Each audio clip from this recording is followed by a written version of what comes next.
Hello viewers, video hari ini adalah tentang strategi mengerjakan soal SIMAK UI dan manajemen waktunya ya. Nah, yang perlu aku kasih tahu dulu, informasi di sini menurut aku berdasarkan opini aku, jadi belum tentu benar dan belum tentu salah. Pertama, aku bakal ngejelasin tentang waktu per subtes dan jumlah soalnya menurut aku.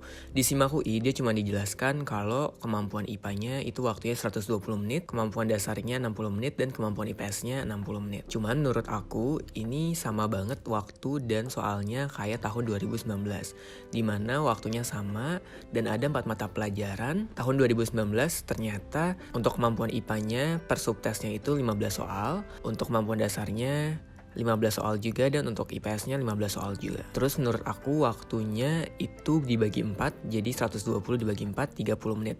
Jadi waktu per subtesnya 30 menit dengan soalnya 15. Untuk kemampuan IPA, kalau untuk kemampuan dasarnya, waktunya 20 menit dengan jumlah soal 15 per subtesnya. Dan untuk kemampuan IPS-nya, jumlah soalnya 15 dengan waktu 15 menit. Kedua yang harus kalian ketahui adalah pembagian waktu pengerjaan. Untuk kemampuan IPA sendiri udah aku bagi menjadi 15 menit mengerjakan semua soal. Kalian harus screening dulu semua soalnya. 10 menit untuk baca soalnya lagi. Jadi kalau ada yang kelewat tadi atau ada yang kayaknya bisa dikerjain deh tapi belum dikerjain, bisa gunain waktu 10 menit itu. Dan 5 menit untuk ngasal dengan strategi. Cara ngasal nanti akan aku kasih tahu ya. Nah, untuk kemampuan dasar 10 menit untuk mengerjakan semua, 5 menit untuk baca semua soalnya lagi, dan 5 menit untuk ngasal dengan strategi. Dan untuk kemampuan IPS-nya 8 menit untuk mengerjakan semua soal, 5 menit untuk baca soalnya lagi, dan 2 menit untuk ngasal menggunakan strateginya. Nah, yang ketiga adalah scoring. Yang harus kalian ketahui adalah di SIMAK UI itu benar ditambah 4, salah dikurang min 1, dan kalau nggak dijawab nggak dapat nilai atau 0. Oleh karena itu, jumlah soal yang ada itu 105. Dari mana kata 105? Dari kemampuan IPA atau IPS-nya sebesar 60 soal, dan kemampuan dasarnya 45 soal. Jadi kalau digabungin totalnya 105 soal. Otomatis nilai minimum yang bisa kalian dapatkan adalah 0. Kalau kalian gak jawab semua soal 0. Dan nilai maksimumnya adalah 420. Dapat dari mana 420? Dari 105 dikali 4. Kalau kalian bisa ngerjain semua dan benar semua. Jadi dapat nilainya 420. Dan nilai tengahnya adalah 210. Terus gimana nih caranya bisa dapat skor di atas 300? Dulu caraku adalah kalau aku bisa jawab 10 soal, aku bakal isi semua. Dan kalau aku nggak bisa jawab kurang dari 10 soal, aku nggak bakal isi semuanya. Aku bakal isi yang bisa aja. Jadi dulu aku tuh harus isi semua di mata pelajaran matematika, bahasa Indonesia, bahasa Inggris, dan ekonomi. Karena menurut aku 4 mata pelajaran itu bisa ngebantu ngedongkrak nilai aku. Nah, untuk sisanya yaitu sejarah, geo, dan IPS terpadu. Dulu aku ujiannya bukan sosio tapi IPS terpadu. Itu tergantung aku akan jawab semua ketika aku bisa ngerjain 10 soal. Nah, jadi perbandingannya sekarang aku udah buat per mata pelajarannya. Di sini ada sejarah, ekonomi, sosiologi, geografi, bahasa Indonesia, matematika, dan bahasa Inggris. Nah, ini juga bisa kalian ganti kalau kalian IPA jadi fisika, biologi, kimia, dan matematika IPA. Nah, per subtesnya aku akan buat perbandingan.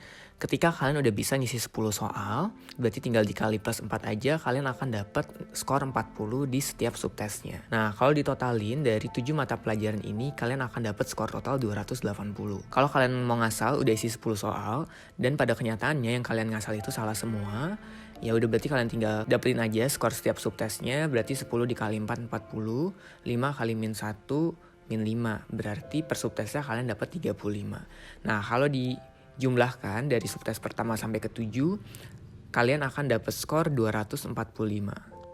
Oke, ini skor minimalnya ya yang kalian dapat kalau kalian ngasal terus salah. Dan itu masih lebih tinggi dari nilai tengah yang tadi yang aku sebutin. Tapi menurut aku kalau kalian ngasal, peluang benernya bisa lebih tinggi kalau kalian ngasalnya pakai strategi. Nah, ini waktu aku ngasalnya pakai strategi, perbandingannya, misalnya untuk sejarah aku ngerjain 15 soal, ternyata aku bener 10, salah 5. Untuk ekonomi, aku ngerjain 15 soal, bener 13, salah 2. Untuk sosio, aku ngerjain 15 soal, bener 12, salah 3.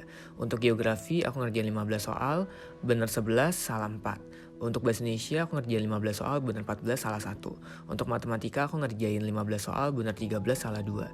Dan untuk bahasa Inggris, aku ngerjain 15 soal, bener 10, salah 5. Kalau dihitung, secara keseluruhan, salah aku banyak banget loh teman-teman. Kalau dihitung secara keseluruhan, aku salah 22. Cuman tenang aja menurut aku, karena ketika aku bisa ngerjain satu soal, itu berarti dapat plus 4, itu kan aku bisa ngasal 4 soal lagi. Karena kalau salah satu cuma dikurang 1. Makanya saran aku waktu itu kalau aku bisa ngerjain 10 soal atau 11 soal, aku pasti bakal isi semuanya. Karena kalau ngerjain 11 soal, salah 4 pun hasilnya sama, dapat skornya 40 juga. Dan cara ini tuh udah aku lakuin waktu semenjak aku try out.